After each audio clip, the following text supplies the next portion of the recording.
مثال کے طور پر کسی کی گاڑی ہے، وہ گاڑی رینٹ پہ دیتا ہے، تو گاڑی پہ زکوٰۃ نہیں ہے، گاڑی سے رینٹ جو آئے گا اس کے اوپر زکوٰۃ ہے۔ اسی طرح سے کسی کے پاس کمپلیکس اپنا ہے تو کمپلیکس کی مالیت پہ زکوٰۃ نہیں ہے، بلکہ کمپلیکس سے جو آپ کو کرایہ آتا ہے اس کے اوپر زکوٰۃ ہے۔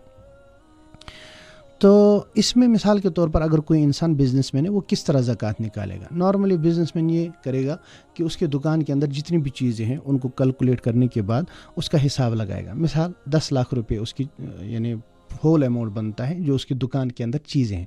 پلس وہ دیکھے گا کہ اس کے پاس کیش کتنا ہے، چاہے وہ کیش اپنے پاس ہو یا بینک میں ہو۔ مثال 1 لاکھ روپے کیش ہے تو یہ 11 لاکھ روپے ہو گئے۔ اس کے بعد اس میں پلس کرے گا جو اس کا گراہکوں کے پاس ہے، جو کسٹمرز کے پاس ہے اس کا، تو اس کے پاس مثال کے طور پر 4 لیکس 5 لاکھ روپے ہیں، تو وہ 4 لیکس 5 لاکھ روپے بھی اس میں ایڈ کرے گا، تو کل ملا کر 15 لاکھ روپے ہو گئے۔ اب اس کے بعد یہ اس کے جو بیوپاری لوگ ہیں، باپاری ہیں، باہر سے جہاں سے یہ مال منگاتا ہے، ان کا کتنا اس کے اوپر قرضہ ہے، تو اس قرضے کو یہ مائنس کر دے گا اس میں سے۔ مثال کے طور پر 10 لاکھ روپے قرضہ ہے تو وہ اس نے اس میں سے مائنس کیا، تو اس کے بعد باقی بچے 5 لاکھ روپے، تو 5 لاکھ کی اس کو زکوٰۃ نکالنی۔ تو یہ بالکل ایک جو ہے عام فہم طریقہ ہے انسان اگر اپنے بزنس کی زکوٰۃ نکالنا چاہے۔ ایک بات، دوسری بات، ان چاروں چیزوں میں 2 چیزوں کا خیال رکھنا ہے۔ ایک تو یہ کہ اس انسان کے اوپر قرض نہ ہو، اگر اس انسان کے اوپر لون ہو، قرض ہو، تو اس انسان کو وہ قرض اس میں سے مائنس کرنا ہے۔ مثال کے طور پر کسی انسان کے پاس کرنسی 1 لاکھ روپیہ ہے، یا اسی طرح سے کسی انسان کے پاس گولڈ اس کی مالیت 1 لاکھ روپے ہے، یا سلور کی مالیت 1 لاکھ روپے، لیکن ادھر سے اس کے پاس قرض ہے 50,000 روپیز، اور یہ 50,000 روپیز اس کے اوپر قرض ایسا ہے جو اس کو دینا ہے۔ کچھ قرض ایسے ہوتے ہیں جو بڑے طویل المیعاد قرض ہوتے ہیں، جیسے بینکوں کے قرض، اس کا مسئلہ الگ ہے، وہ میں بتاؤں گا۔ تو جو ایسا انسان ہوگا، مثال کے طور پر اس کے پاس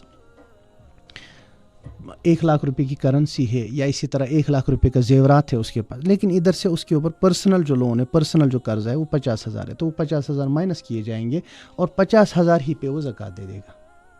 اس کو 1 لاکھ پہ زکوٰۃ نہیں دینی ہے۔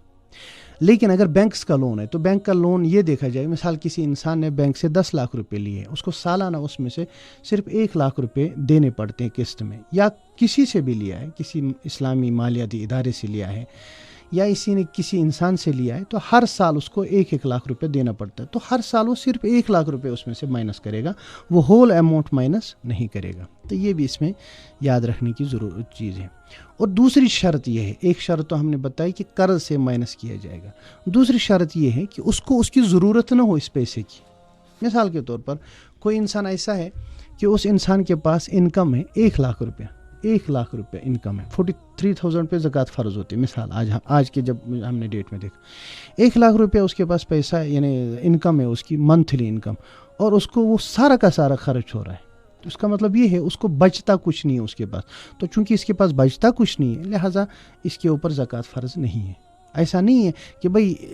انکم ٹیکس جس طرح بھرتے ہیں، نہیں جائے آپ کے اوپر 1 لاکھ روپے آپ کے پاس آتے ہیں لہٰذا آپ کچھ بھی کریں، آپ اپنے پاؤں کاٹیں، آپ اپنی بازو کاٹیں، لیکن آپ زکوٰۃ دیں، نہیں، ایسا نہیں ہے، بلکہ جو آپ کے پاس بچتا ہے اماؤنٹ، جو رقم آپ کی کسی کام کی فی الحال نہیں ہے، اس کے اوپر زکوٰۃ فرض ہو جاتی ہے۔ اور اس پہ بھی جب کچھ عرصہ ایک پلس اس میں یہ کرنا ہے، ایک شرط اس کو ہم کہتے ہیں، یہ شرط یہ ہے کہ 1 سال گزرنا چاہیے، اور سال گزرنے کا مطلب کیا ہے؟ ہول اماؤنٹ پہ سال گزرنا ضروری نہیں ہے، بلکہ نصاب کے اوپر، جو میں نے کہا 43,000 روپیز، جیسے 43,000 روپیز لازم ہے ہونا، تو 43,000 کے اوپر سال گزرنا ضروری ہے۔ یہ سال گزرنے کا مطلب کیا ہے؟ سال گزرنے کا مطلب یہ ہے، مثال کے طور پر رمضان کی کوئی تاریخ لے لیں، فرسٹ رمضان ہے، تو فرسٹ رمضان کو آپ دیکھیں کہ آپ کے پاس کتنا پیسہ ہے، آپ کے پاس 43,000 روپیز ہے۔ اس کے بعد اگلے اس سال آپ کو زکوٰۃ نہیں دینی ہے، بلکہ اگلے رمضان میں فرسٹ رمضان کو آپ دیکھیں گے کہ آپ کے پاس 43,000 ہے یا نہیں۔ اگر آپ کے پاس 43,000 سے کم رہ چکے ہیں،